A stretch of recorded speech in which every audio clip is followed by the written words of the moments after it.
अस्सलाम वालेकुम नाज़रीन, मेहरान टीवी न्यूज़ में भले कार आऊं आहियां पेरिया गुल सबका पेरिक नज़र हेडलाइंस ते।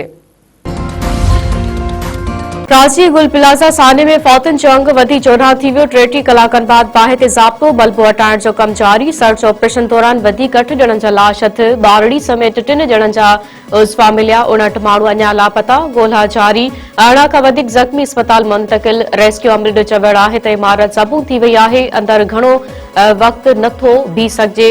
कुझु महफ़ूज़ हंधनि तां रेस्क्यू जो कम करे फौरी तौर ॿाहिरि अची था वञूं। पुलिस मूजिब 59 लापता माण्हुनि जे वाट्सन राब्तो कयो आहे। 20 जी लोकेशन गुल प्लाज़ा जी मिली आहे।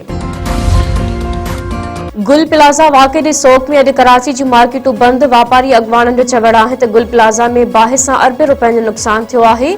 सवे दुकान सड़ी विया आहिनि। हुकूमत मुतासिरनि जी मदद करे। गढ़ी असन में नारी सां ज्यादती जी तस्दीक। 6 पुलिस एहलकार गिरफ़्तार। कुछ ॾींहं अॻु छापो हणी 2 नारियुनि खे ॾाॾी समेत हिरासत में वरितो वियो हो। वॾे मुंशी एहलकारनि नारियुनि खे थाणे अंदर हफ़्ते ताईं इज्तमाही लॼा-लुट जो निशानो बणायो। मेडिकल रिपोर्ट में नारी आसिया खोसो सां इज्तमाही ज्यादती जी तस्दीक थी वई। वॾे मुंशी एहलकारनि खिलाफ केस दाख़िल। 6 एहलकार गिरफ़्तार करे लॉकअप। एसएसपी जैकाबाद मूजिब वाक़े जी पाण इंक्वायरी करे रहियो आहे। राजनपुर जे कच्चो रजवाणी ऐं कच्चो कराची में पुलिस जो ऑपरेशन। डीपीओ इरफान समूह जो चवण आहे त कच्चे में ड्रोन ज़रिए कार्रवाई कयूं पियूं वञनि। 11 धाड़ियलनि हथियार फिटा कया आहिनि। सरेंडर कंदड़ धाड़ियल अगवा, क़त्ल ऐं फुड़ लुट जे केसनि में घुरिबल हुआ।